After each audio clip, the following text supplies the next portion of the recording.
Hello guys, welcome to another lecture. The topic that we will be discussing today is the pancreas.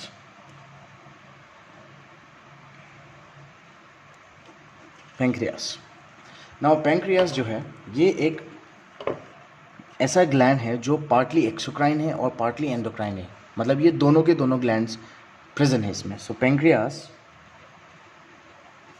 is partly exocrine, ठीक है, थोड़ा सा partly exocrine है and partly endocrine. Okay, it is partly exocrine and partly endocrine. इसमें जो exocrine part है ये क्या करेगा, हमें पता है एक्सोक्राइन से जो भी स्ट्रक्चर्स निकलते हैं उसको हम लोग एंजाइम्स बोलते हैं. तो एक्सोक्राइन जो पार्ट है इसमें डाइजेस्टिव एंजाइम्स होते हैं, डाइजेस्टिव जूस निकलेंगे इससे, राइट. एक्सोक्राइन पार्ट से डाइजेस्टिव जूस निकलते हैं. और एंडोक्राइन पार्ट से क्या निकलता है, एंडोक्राइन पार्ट से हार्मोन्स निकलते हैं, ठीक है. तो हार्मोन्स में से भी इम्पोर्टेंट नेमली जो हार्मोन है वो इंसुलिन है, ये ज़्यादा हम लोग देखेंगे. सो पेंक्रियास जो है ये एक exocrine as well as endocrine gland है. एक्सोक्राइन ग्लैंड जो है, एक्सोक्राइन पार्ट जो है इसका, इसमें से डाइजेस्टिव जूस निकलते हैं. डाइजेस्टिव जूस क्या करेगा, ये digestion of lipids, digestion of carbs है ना, carbohydrates and digestion of proteins, उन सब में मदद करेगा, है ना. एक्सोक्राइन पार्ट जो है उसमें से डाइजेस्टिव जूस निकल रहे हैं और ये डाइजेस्टिव जूस क्या करेगा, ये लिपिड, कार्ब और प्रोटीन्स को डाइजेस्ट कराने में मदद करेंगे. और ये जो हार्मोन निकला है इंसुलिन, या जो भी अलग अलग पेंक्रियास से हार्मोन निकलते हैं, नेमली इंसुलिन ही है, लेकिन इसमें और भी बहुत सारे हार्मोन्स निकलते हैं. वो सारे हार्मोन का मेन फंक्शन क्या होगा, ग्लूकोज जो है उसको हीमोस्टेसिस मेंटेन करा के रखना. सो ग्लूकोज हीमोस्टेसिस मेंटेन करा के रखेंगे. Okay, I hope I am clear. It is partly exocrine, partly endocrine. Exocrine produces digestive juice which helps in the digestion of lipids, carbohydrates and proteins, and endocrine part releases hormones which is required for glucose metabolism. ये एक soft लोबुलेटेड सा organ होता है और इसका नाम pancreas इसलिए पड़ा है क्योंकि इसके फ्लैशी अपीयरेंस की वजह से ना, इसका जो अपीयरेंस है थोड़ा फ्लैशी होता है, इसीलिए इसका नाम पेंक्रियास पड़ा है, फ्लैशी अपीयरेंस की वजह से, ठीक है. ओके, इसका लोकेशन देखते हैं हम लोग. लोकेशन जो होगा ये, अगर हम लोग वर्टिब्रा के हिसाब से बात करें तो ये हमारे T12 से लेके L3 वर्टिब्रा तक प्रेजेंट है. मैं आपको एक डायग्राम में दिखाता हूँ. आप यहाँ देखिए, ये मैंने एक डायग्राम बना के रखा है जहाँ पे आप देख सकते हो, यहाँ पे मैंने T12, L1, L2, L3 lumbar vertebras and thoracic vertebra बना के रखा है. तो जब हम लोग इसको पोस्टीरियर एब्डोमिनल वॉल में देखेंगे तो ये T12, L1, L2, L3 के लेवल के लगभग उधर ही प्रेजेंट है ये, ठीक है. सो लोकेशन में द पेंक्रियास जो है ये पोस्टीरियर एब्डोमिनल वॉल में प्रेजेंट है at the level of T12, L1, L2 and L3, ठीक है. इसमें से जो पेंक्रियास का ज़्यादातर पार्ट है, greater part of the pancreas जो है, ग्लैंड जो है, इट इज़ रेट्रोपेरिटोनियल. मतलब रेट्रोपेरिटोनियल का मतलब क्या है, पेरिटोनियम के पीछे. Okay, so it is retroperitoneal. इसका जो साइज एंड शेप अगर देखेंगे तो आप यहाँ डायग्राम के थ्रू भी देख सकते हो कि एक जे शेप का स्ट्रक्चर दिखाई दे रहा है आपको, राइट. तो अगर साइज एंड शेप देखेंगे तो शेप में आप देख सकते हो it is J shape structure और थोड़ा सा ओब्लिकली सेट है, राइट. ये एक जे शेप का स्ट्रक्चर है. इट कंसिस्ट ऑफ हेड, आप देख सकते हो यहाँ पे आपको हेड दिखाई दे रहा है. हेड के बाद you can see it consist of a neck, a small portion, then we have the body and lastly we have the tail, ठीक है. It consist of head, neck, body and tail. ये इसका जो length होता है मैं side में लिख देता हूँ, लगभग 15 to 20 सेंटीमीटर्स लॉन्ग होता है ये, ठीक है. लंबाई में अगर देखेंगे 15 to 20 सेंटीमीटर्स लॉन्ग है ये. 2.5 से लेके 3.8 सेंटीमीटर तक ये ब्रॉड होता है, ठीक है. ये 2.5 से 3.8 सेंटीमीटर्स तक ब्रॉड है और इसकी थिकनेस अगर देखेंगे तो रफली 1.2 से 1.8 सेंटीमीटर्स ये थिक है, ठीक है. ये इसका साइज़ है, ठीक है. और इसका वेट कितना है, वेट जो है वो लगभग हम लोग 90 ग्राम्स मान के चलते हैं. So the weight of the pancreas is approximately और अबाउट 90 ग्राम्स। ठीक है, सो इट इज़, देखिए शेप एंड साइज में अगर देखेंगे, it is a J shape structure and is set obliquely. It consists of head, neck, body and tail. 15 to 20 centimetres long है ये, 2.5 से लेके 3.8 सेंटीमीटर्स ब्रॉड है ये, एंड 1.2 से लेके 1.8 सेंटीमीटर्स थिक है ये, और इसका वेट कितना है, अबाउट 90 ग्राम्स, है ना, ये 90 ग्राम्स तक इसका वेट है ना। इसमें भी अगर आप ठीक से देखोगे डायग्राम, जो इसका हेड है, हेड वाला पोर्शन जो है इट इज़ एनलार्ज, है ना, और ये पूरा जो स्ट्रक्चर आपको दिखाई दे रहा है, दिस इज द डुडेनम। तो देखो डुडेनम का जो ये कॉन्केविटी है, उस कॉन्केविटी में आपको पेंक्रियास का हेड दिखाई देगा, है ना। डुडेनम का जो ये कॉन्केविटी है उसमें आपको ये हेड दिखाई दे रहा है, और पेंक्रियास का जो ये टेल है, देखिए ये स्प्लीन के हाइलम तक चला गया है ना। So the tail of the hilum, I mean tail of the pancreas, it reaches the hilum of the spleen. ये जो स्ट्रक्चर आपको दिखाई दे रहा है, this is known as hilum. Hilum मतलब एंट्री पॉइंट, राइट। ओके, आइए अब देखते हैं इसका अलग अलग पोर्शन हम लोग देख लेते हैं। बॉडी, हम लोग बोल रहे हैं कि पेंक्रियास जो है it can be divided into 4 parts, है ना, head, neck, body and tail. So पहले हम लोग देखते हैं हेड। जैसे कि आप देख ही सकते हो, हेड जो है ये एक इलोंगेटेड या एनलार्ज फ्लैटेंड एरिया है ना। It is a flattened area जो कि पेंक्रियास के राइट साइड में मौजूद है, और डुडेनम की कर्व कॉन्केविटी में प्रेजेंट है। It is present at the concave part of the duodenum. इसमें अगर आप ठीक से देखोगे तो ये पूरा जो हेड है इट कंसिस्ट ऑफ 3 बॉर्डर्स। आप यहाँ एक बॉर्डर देख सकते हो, this is the superior border, right, this is the inferior border, यहाँ पे जो इंफीरियर बॉर्डर होगा, and this is the right border, right. तो इट कंसिस्ट ऑफ 3 बॉर्डर्स। मैं यहाँ लिख देता हूँ, हेड ऑफ द पेंक्रियास जो है इट कंसिस्ट ऑफ 3 बॉर्डर्स, एक superior, inferior and right lateral, है ना। ये 3 बॉर्डर हो गया, देखिए, the superior border, right lateral border and the inferior border, right. इसके 2 सर्फेसेस है, ये जो आगे आपको दिखाई दे रहा है this is the anterior surface, और इसके पीछे वाला जो सरफेस होगा that will be the posterior surface. 2 surface होगा, और यहाँ पे आपको एक छोटा सा प्रोसेस भी दिखाई दे रहा है जिसको हम लोग बोलते हैं अनसिनेट पार्ट या फिर uncinate process. This is known as the uncinate process. ये हेड का ही पार्ट है, और ये क्या करता है, ये देखिए lower and left part of the head, है ना। ये अगर हेड का राइट साइड है तो ये हेड का लेफ्ट साइड हो गया। तो left side of the head या left part of the head से ये इलोंगेट है, प्रोजेक्टेड है, और पेंक्रियास के लेफ्ट साइड की तरफ प्रोजेक्टेड हो रहा है, right. This is known as uncinate process. तो हेड ऑफ द पेंक्रियास जो है, इसके पास आपने देखा कि इसके पास 3 बॉर्डर्स है, 1, 2 एंड 3, 2 सर्फेसेस है, एंटीरियर और इसके पीछे पोस्टीरियर, एंड एक अनसिनेट प्रोसेस, राइट ना। इसका अगर हम लोग रिलेशन देखें, रिलेशन ऑफ द हेड, ठीक है, सिर्फ हेड का रिलेशन अगर हम देखें, यहाँ पे मैं ये देखिए, ये जो पोर्शन मैंने रेड से मार्क कर रखा है ये इसका बाउंड्री है, इसको याद रखिएगा, ठीक है। यहाँ से लेके यहाँ तक ही हेड है, ओके ना। इसका अगर हम लोग रिलेशन देखें तो पहले हम लोग बोल रहे हैं कि इसके 3 बॉर्डर्स हैं, superior, inferior and right lateral. तो सुपीरियर बॉर्डर में अगर आप देखोगे तो देखिए सुपीरियर बॉर्डर जो है ये first part of the duodenum से ओवरलैप है, राइट। ये जो ब्लैक में मैंने बना रखा है ये पूरा area, this is the first part of the duodenum. तो the superior border of the pancreas is overlapped by the first part of the duodenum, right. Inferior border अगर आप देखोगे तो inferior border of the head of the pancreas is related to the third part, ये third part of duodenum है, third part of duodenum के साथ related है। और राइट अगर हम लोग देखें, राइट लैटरल बॉर्डर जो है अगर ये देखें तो it is related to the second part of the duodenum, है ना। तो बॉर्डर्स जो है वो डुडेनम के साथ ही रिलेटेड है। Superior border first part of duodenum से रिलेटेड है, inferior border third part of the duodenum से रिलेटेड है, एंड हेड का जो राइट लैटरल है वो second part of the duodenum से रिलेटेड है। इसके 2 सर्फेसेस बोले थे हम लोगों ने, anterior surface and posterior surface. Anterior surface में भी जो रिलेशन है फर्स्ट में, फर्स्ट पार्ट ऑफ डुडेनम इसके एंटीरियर में भी मौजूद है। यहाँ पे ट्रांसवर्स कॉलन प्रेजेंट होता है, एंड जेजुनम जो है वो पेरिटोनियम से सेपरेटेड रहेगा यहाँ पे।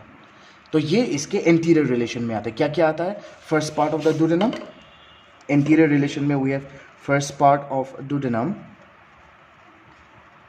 राइट। दूसरा है the transverse colon and jejunum, ये इसके एंटीरियर रिलेशन में मौजूद है, एंटीरियर पार्ट में मौजूद है। पोस्टीरियर सरफेस में अगर आप रिलेशन देखोगे तो आप खुद देख सकते हो, हेड के बिल्कुल पीछे देखिए आपको इंफीरियर वीना केवा दिखाई दे रहा है, right. So the posterior relation of the head में सबसे पहले तो आपको इन्फीरियर वीना केवा दिखाई देगा। इन्फीरियर वीना केवा के बाद यहाँ पे हमें पता है कि यहाँ पे किडनी प्रेजेंट है, तो किडनी का जो वेन है वो भी इसमें आएगा, तो terminal parts of the renal vein भी आपको दिखाई देगा। बाइल डक्ट भी आपको यहाँ दिखाई देगा, मैं आपको एक अलग डायग्राम में दिखाने की कोशिश करूँगा। बाइल डक्ट भी इसके पोस्टीरियर रिलेशन में आएगा and the right crus of the diaphragm. ठीक है। सो पोस्टीरियर रिलेशन में क्या क्या है? पोस्टीरियर रिलेशन में we have the inferior vena cava, inferior vena cava के बाद the terminal parts of renal veins, है ना, terminal part of the renal vein भी इसके posterior relation में है। right crust of diaphragm, ये भी इसके posterior relation में आपको दिखाई देगा, right crust of diaphragm, and lastly the bile duct। ठीक है, ये सारे स्ट्रक्चर्स आपको posterior surface में दिखाई देगा। तो this is all about the head of the neck, I mean head of the pancreas. Head of the pancreas का रिलेशन ये सब है। नाउ देखते हैं नेक ऑफ द पेंक्रियास। ये देखो आप, छोटा सा जो ये हिस्सा है, this neck of the pancreas it consist of two surface, है ना, एंटीरियर सरफेस है और इसके पीछे पोस्टीरियर सरफेस है। तो जो एंटीरियर सरफेस है इसके रिलेशन में क्या आएगा? इसके रिलेशन में पेरिटोनियम आएगा, है ना, और ये जो डुडेनम का जो आगे वाला पार्ट, यहाँ पे क्या होता है? यहाँ पे स्टमक होता है, राइट। स्टमक का जो पाइलोरस है यही आके आपका ये डुडेनम में कंटिन्यू होता है। तो इस नेक के एंटीरियर रिलेशन में आपको पाइलोरस भी दिखाई देगा। ठीक है, anterior relation of the neck में पाइलोरस दिखाई देता है। एंड पोस्टीरियर रिलेशन में जो इसका पोस्टीरियर सरफेस है उसमें आपको सुपीरियर मेसेंट्रिक वेन का टर्मिनेशन एंड पोर्टल वेन का बिगिनिंग दिखाई देगा। ठीक है, यहाँ पे सुपीरियर मेसेंट्रिक वेन का खत्म पार्ट दिखाई देगा और आगे जो यहाँ से शुरू होगा वो पोर्टल वेन शुरू होगा। तो इस चीज़ को अच्छे से ध्यान रखिए। पोर्टल वेन जो है, what is portal vein? Portal vein कैसा फॉर्म होता है? Portal vein is formed by the union of splenic when plus superior mesenteric when, है ना। ये दोनों वेन की वजह से हमारा पोर्टल वेन फॉर्म होता है। सुपीरियर मेसेंट्रिक वेन और स्प्लीनिक वेन जब मिल जाता है तब पोर्टल वेन बनाते हैं। तो बहुत टाइम में पूछा जाता है वाइवा में भी कि पोर्टल वेन कहाँ प्रेजेंट है, तो आपका आंसर होना चाहिए कि portal vein is situated behind the neck of the pancreas. ये आपको याद रखने हैं। ठीक है, it is situated behind the neck of the pancreas. Okay, alright, आइए अब देखते हैं the body of the pancreas. ना बॉडी ऑफ द पेंक्रियास जो है आप देख सकते हो कि ये एक इलोंगेटेड स्ट्रक्चर है, right. It elongates and it extends from the neck of the pancreas से लेके अप टिल टेल, है ना। नेक से लेके टेल तक जो बीच का सरफेस है या एरिया है, this is known as the body of the pancreas. ना इसका अगर हम लोग क्रॉस सेक्शन करें तो ये एक ट्रायंगुलर स्ट्रक्चर दिखाई देता है हमें। ठीक है, ये अगर हमने इसका क्रॉस सेक्शन काटा तो आपको ऐसा ट्रायंगुलर सरफेस दिखाई देगा। और इस ट्रायंगुलर सरफेस में आप देख सकते हो 3 बॉर्डर्स आपको दिखाई देंगे। सबसे ऊपर आपको सुपीरियर बॉर्डर दिखाई देगा। Next we have the inferior border, नीचे वाला हिस्सा, मतलब सुपीरियर बॉर्डर ये हो गया, इंफीरियर बॉर्डर ये हो गया, और आगे में भी एक बॉर्डर होता है जिसको हम लोग एंटीरियर बॉर्डर बोलते हैं। Clear? So this are the 3 borders of the body of the pancreas. Pancreas अगर आप ऐसे नॉर्मल देखोगे तो देखिए फ्लैट स्ट्रक्चर ही दिखाई दे रहा है, लेकिन क्रॉस सेक्शन करेंगे तो आपको ऐसा ट्रायंगुलर सरफेस दिखाई देंगे जिसमें आपको 3 बॉर्डर्स दिखाई दिया, anterior border, superior border, inferior border, right. और इसके दो नहीं, इसके 3 सरफेसेस आपको सामने भी दिखाई देंगे।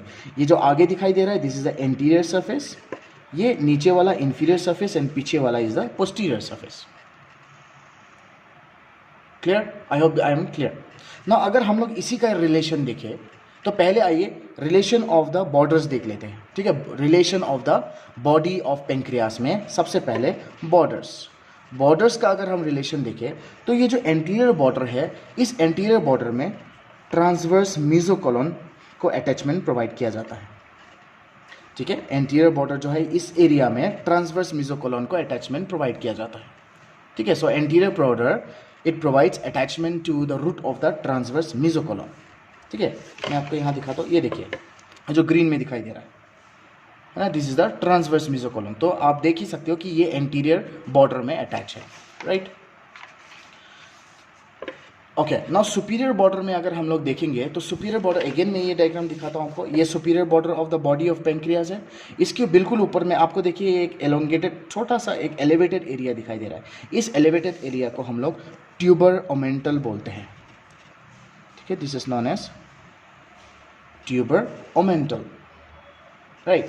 तो ये जो superior border of the body of pancreas है, it is related to the coeliac trunk, है ना। आप देख सकते हो सीलिएक ट्रंक यहाँ पे आपको दिखाई दे रहा है, we have the coeliac trunk. और towards the right side of the border, है ना, सुपीरियर बॉर्डर के राइट साइड में आपको हिपैटिक आर्टरी दिखाई दे रहा है, ये वाला।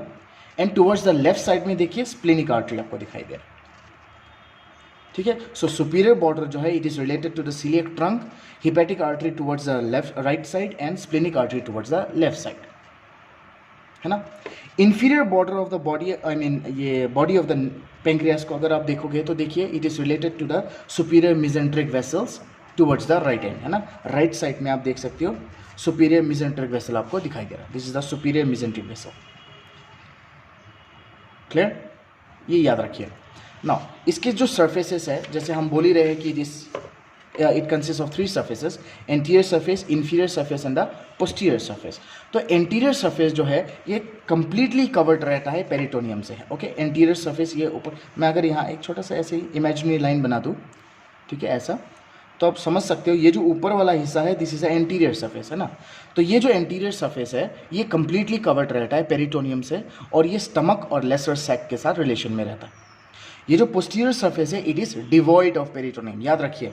एंटीरियर सरफेस जो है इसमें आपको पेरिटोनियम दिखाई देगा, क्लियर, यहाँ पे पेरिटोनियम है। ये जो पोस्टीरियर सरफेस है ये इसके पीछे होगा, ये पोस्टीरियर सरफेस में पेरिटोनियम नहीं होता है, तभी हम इसको बोल रहे हैं ग्रेटर पार्ट ऑफ पेंक्रियास जो है इट इज़ रेट्रोपेरिटोनियम, है ना। पीछे में आपको कोई पेरिटोनियम नहीं दिखाई दे रहा, इसको याद रखना है आपको। एंटीरियर सरफेस में आपको पेरिटोनियम दिखाई देगा, लेकिन इसके पीछे जो है ना, पीछे की तरफ ये जो पोस्टीरियर सरफेस है it is devoid of peritoneum, इसमें कोई पेरिटोनियम आपको नहीं दिखाई देगा, क्लियर। और इसका रिलेशन अगर आप पोस्टीरियर सरफेस में देखोगे तो posterior surface is related to the aorta, है ना, सुपीरियर मिजेंट्रिक वेसल्स के ओरिजिन के साथ वहाँ पे आपको दिखाई देगा, एओर्टा दिखाई देगा। Left cross of the diaphragm भी आपको यहाँ दिखाई देगा। यहाँ पे आपको किडनी दिखाई देगा लेफ्ट पार्ट में, है ना। तो किडनी के ऊपर एड्रिनल ग्लैंड्स भी होते हैं, आई मीन द सुप्रारीनल ग्लैंड, तो आपको यहाँ पे लेफ्ट सुप्रारीनल ग्लैंड भी दिखाई देगा और साथ साथ में लेफ्ट किडनी भी दिखाई देगा, clear, okay. Lastly the inferior surface, ये जो नीचे वाला सरफेस है ये अगेन पेरिटोनियम से कवर्ड रहता है, मतलब ये पूरा आगे जो है ये पेरिटोनियम से कवर्ड है, लेकिन पीछे पेरिटोनियम प्रेजेंट नहीं होता है, क्लियर। आई होप बॉडी भी मैंने आपको एक्सप्लेन कर दिया है, I hope it is very clear now. Lastly एक और छोटा हिस्सा बच जाता है the tail of the pancreas. ये टेल ऑफ द पेंक्रियास जो है ये एकदम left end of the pancreas है, और ये ये हमारे स्प्लिनिक वेसल्स के साथ रहते हैं, राइट। लीनो रिनल लिगामेंट, मैंने आपको एक लिगामेंट पढ़ाया था, इसको चेक करने के लिए मेरा पेरिटोनियम एंड ओमेंटम वाला लेक्चर एक बार देखिएगा, आपको वहाँ पे लीनो रिनल लिगामेंट दिखाई देगा। तो हमारा जो ये टेल ऑफ द पेंक्रियास है it lies in the lieno renal ligament, ठीक है, लीनो रिनल लिगामेंट, है ना, it lies in the lieno renal ligament together with the splenic vessels, clear. ना स्प्लीन में अगर आप देखोगे, मैं स्प्लीन वाले लेक्चर में आपको अच्छे से एक्सप्लेन कर दूंगा, यहाँ पे आपको गैस्ट्रिक इंप्रेशन दिखाई देता है, राइट, गैस्ट्रिक इंप्रेशन प्रेजेंट होता है। तो ये जो हमारा टेल ऑफ द पेंक्रियास है ये इस गैस्ट्रिक इंप्रेशन के आसपास ही प्रेजेंट है, okay. So this is the duct of the, I mean this is the tail of the pancreas. तो ये हम लोगों ने डिस्कस कर दिया the various parts of the pancreas, the head, neck, body and tail, और साथ ही साथ में ये सारे पोर्शन के रिलेशंस भी हम लोगों ने देख लिया है। आइए हम बोल ही रहे हैं कि पेंक्रियास जो है ये एक एक्सोक्राइन पार्ट है और एंडोक्राइन भी है, तो हमें पता है एक्सोक्राइन जो होते हैं वो डक्ट वाले ग्लैंड होते हैं, है ना। एक्सोक्राइन ग्लैंड्स वो ग्लैंड्स होते हैं जिनमें डक्ट्स मौजूद होते हैं। तो हम लोग देखते हैं पेंक्रियास के डक्ट्स, राइट। पेंक्रियास के डक्ट अगर हम लोग देखेंगे, ये वाला डायग्राम देखिए, तो इसमें 2 डक होता है। द एक्सोक्राइन पेंक्रियास जो है इसमें 2 डक आपको दिखाई देगा, 2 pancreatic duck, right, 2 pancreatic duck होता है। तो इसमें जो मेन डक होता है, मेन पेंक्रियाटिक डक जो आपको ये दिखाई दे रहा है, इसका नाम है the duct of Wirsung, okay. So this is known as the main pancreatic duct of Wirsung. और ये आपको इजीली जब आप पेंक्रियास का डाइसेक्शन भी करोगे या पेंक्रियास आपको दिखाया जाएगा तो आप इजीली इसके वाइट कलर से इसको पहचान सकते हो, clear, it is easily recognised by its white colour. इसका जो लुमेन होता है, ये पूरा जो डक है इसका जो लुमेन है ये लगभग 3 मिलीमीटर्स होता है डायमीटर में, और आप देख सकते हो ये जैसे ये देखिए ये लेफ्ट साइड से शुरू हुआ है, राइट, ये लेफ्ट साइड से शुरू होकर आगे की तरफ राइट साइड की तरफ जा रहे हैं। तो जैसे ये अपने कोर्स लेके राइट साइड की तरफ जा रहे हैं तो आपको बहुत छोटे छोटे ट्रिब्यूटरीज यहाँ पे दिखाई दे रहे हैं जो कि राइट एंगल में इस डक के साथ ओपन हो रहे हैं, है ना। तो जिस पैटर्न में ये ओपन हो रहे हैं इस पैटर्न को हम लोग बोलते हैं द हेरिंग बोन पैटर्न, ठीक है। The pattern is known as the herring bone pattern. बहुत टाइम पूछ लिया जाता है वाइवा में कि हेरिंग बोन पैटर्न कहाँ सुना आपने और क्या होता है। तो हेरिंग बोन पैटर्न जो है ये आपने डक्ट ऑफ विर्संग पेंक्रियास में सुना है। इसका मतलब होता है जिस पैटर्न से ये जो छोटे छोटे जो डक्स होते हैं ट्रिब्यूटरीज जो है वो राइट एंगल में इस long axis of the duct of Wirsung में ओपन हो रहा है, उसको हम लोग हेरिंग बोन पैटर्न बोलते हैं। ये जैसे जैसे आगे की तरफ जाएगा तो आप देख सकते हो ये आगे जाने के बाद ये इस स्ट्रक्चर के साथ मिल गया। ये स्ट्रक्चर कौन सा है? The bile duct. तो हमारा जो ये मेन डक है, the main duct of main pancreatic duct of Wirsung, ये main pancreatic duct of Wirsung आगे जाके बाइल डक के साथ फ्यूज हो जाते हैं और यहाँ दोनों मिलके बना देता है hepato pancreatic ampulla of waiter, ठीक है। ये याद रखना है आपको। हिपैटो मतलब लीवर से आया है, मतलब बाइल, है ना, बाइल लीवर से ही आता है। इसका जो फॉर्मेशन है वो right and left hepatic duct cystic duct के साथ मिलके करते हैं। मैं इसको आप अच्छे से एक्सप्लेन करूंगा एक्स्ट्रा हिपैटिक अपैरेटस वाले टॉपिक में। और पेंक्रियाटिक मतलब जो पेंक्रियास से आया है। तो मेन डक्ट ऑफ विर्संग और बाइल डक्ट मिलके यहाँ पे एम्पुला ऑफ वेटर बनाते हैं या फिर hepato pancreatic ampulla of waiter बनाएगा, जो कि हमारे डुडेनम के इस ओपनिंग में ओपन हो जाता है। इस ओपनिंग का नाम क्या है? इसका नाम है major duodenal papilla, right. Major duodenal papilla में ओपन हो रहा है। तो ये तो हो गया मेन डक, ये इसका मेन डक है। तो एक डक हुआ। दूसरा जो डक होता है वो एक्सेसरी डक है, उसका नाम है the accessory pancreatic duct of Santorini, ठीक है। आप देख सकते हो ये हेड के लोअर पार्ट से शुरू होता है और मेन डक जो है उसके सामने से क्रॉस करके गया है ना। जो ये एक्सेसरी डक है उसके पीछे आपको ये मेन डक दिखाई देगा। So it begins in the lower part of head, crosses the front of the main duct, है ना। ये मेन डक के साथ क्रॉस करके जा रहा है इंटीरियर में और सीधा जाके इस मेजर डुडेनल पैपिला के ऊपर जाके ओपन हो रहा है और इस ओपनिंग का नाम है the minor duodenal papilla. Clear? I hope I am clear. Ducts of pancreas थोड़ा इंपॉर्टेंट टॉपिक है, इसको आपको अच्छे से पढ़ना है। क्लियर? तो ये तो हो गए डक्ट्स ऑफ पेंक्रियास जिसके थ्रू डाइजेस्टिव जूसेस आएंगे और जिनकी मदद से कार्बोहाइड्रेट्स, प्रोटीन्स और फैट्स जो है वो या लिपिड्स जो है वो डाइजेस्ट होते हैं, राइट। ओके, आइए देखते हैं इसका blood supply. Blood supply of pancreas जो है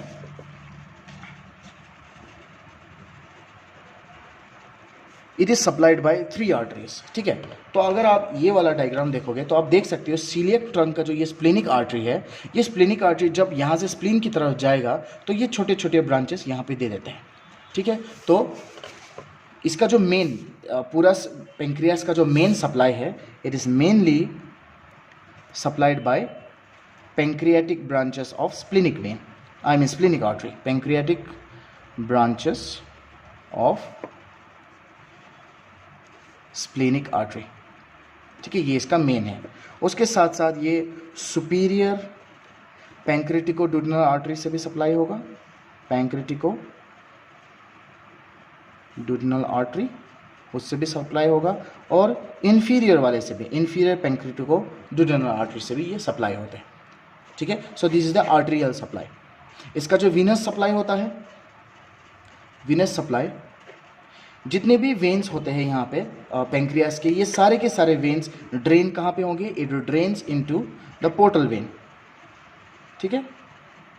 सारे के सारे ये पोर्टल वेन में ड्रेन करते हैं। उसके साथ साथ superior mesenteric when, superior mesenteric when and splenic when, ये 3 जगह पे ये जितने भी ब्लड वीनस ब्लड होता है वो यहाँ पे ड्रेन करते हैं। सो it drains into the portal vein, the superior mesenteric vein and the splenic vein, right? ये याद रखना है आपको। इसका लिम्फेटिक ड्रेनेज अगर हम लोग देखेंगे लिम्फेटिक ड्रेनेज, यहाँ पे जितने भी लिम्फेटिक्स होते हैं ये सारे के सारे ये आर्टरी को फॉलो करते हैं, ठीक है, आर्टरी को फॉलो करेंगे और जाके कुछ कुछ नोड्स में जाके ड्रेन कर जाएंगे। तो नोड्स के नाम क्या क्या है? नोड्स है हमारे सीलिएक नोड्स, राइट, उसके बाद superior mesenteric nodes, coeliac node के बाद सुपीरियर मेसेंट्रिक नोड आ गया, सुपीरियर मेसेंट्रिक नोड के बाद पेंक्रियास का जो नोड होगा उसमें भी करेगा, तो pancreatico splenic node, right, pancreatico splenic nodes यहाँ पे करेंगे, and pyloric nodes.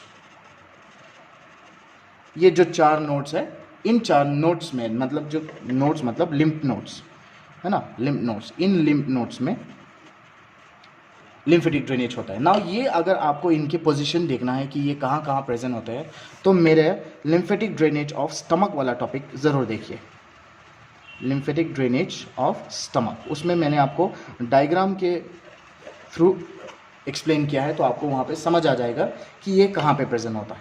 Okay, next nerve supply, अगर हम इसका नर्व सप्लाई भी देखेंगे तो इसका जो पैरासिम्पैथेटिक सप्लाई होता है वो वेगस के थ्रू ही होगा, है ना, parasympathetic is supplied by vagus nerve, ठीक है, वेगस नर्व सप्लाई करेगा। और सिंपैथेटिक नर्व जो है, सिंपैथेटिक जो है वो स्प्लैंचनिक नर्व्स के थ्रू सप्लाई होता है, स्प्लैंचनिक नर्व्स, ठीक है। सो पैरासिम्पैथेटिक का मेन फंक्शन क्या होता है? पैरासिम्पैथेटिक जो है ये जो भी हार्मोन्स रिलीज हो रहे हैं, नॉट ओनली द हार्मोन्स, जितने भी हमारे पेंक्रियास से सिक्रीशन होते हैं, तो पैरासिम्पैथेटिक जो है इट कंट्रोल्स पेंक्रियाटिक सिक्रीशन, ठीक है। तो पेंक्रियास से जो भी सिक्रीशन हो रहा है वो सबको कंट्रोल करता है पैरासिम्पैथेटिक, ठीक है, जो वेगस है। और सिम्पैथेटिक क्या होता है? इट इज़ वेसोमोटर, ये वेसोमोटर होता है, ठीक है। तो this is all about the pancreas जो आपको पढ़ना है, ठीक है। इसमें हम लोगों ने पेंक्रियास के अलग अलग पार्ट्स के बारे में पढ़ लिया, इसके रिलेशंस भी हम लोगों ने देख लिए, तो आपको रिलेशंस बहुत अच्छे से पढ़ना है, ठीक है, क्योंकि पेंक्रियास एक मिक्स ग्लैंड है, ये एक endocrine as well as exocrine है। तो एक्सोक्राइन जो है डक्ट होगा उसमें, तो इसमें जो 2 डक्ट है वो भी हम लोगों ने देख लिया, the duct of Wirsung and the accessory duct of Santorini, ठीक है। इसका थोड़ा सा क्लिनिकल अगर हम लोग देखें तो इसमें कार्सिनोमा ऑफ द हेड जो है वो बहुत कॉमन हो जाता है, carcinoma of head of pancreas, ठीक है, ये थोड़ा कॉमन है ना। अगर हेड ऑफ द पेंक्रियास जो है, ये वाला जो हिस्सा है, अगर हेड ऑफ द पेंक्रियास में कार्सिनोमा हो जाएगा तो इसके पोस्टीरियर रिलेशन में जो बाइल डक्ट है उस बाइल डक्ट को ये कंप्रेस कर देगा, जिसकी वजह से यहाँ पे जॉन्डिस होना शुरू हो जाएगा। और जॉन्डिस भी कौन सा? ऑब्स्ट्रक्टिव जॉन्डिस, ठीक है। There are 3 types of jaundice, right, उसमें से 3rd वाला पोस्ट हिपैटिक वाला है ना, तो ऑब्स्ट्रक्टिव जॉन्डिस यहाँ पे हो जाएगा।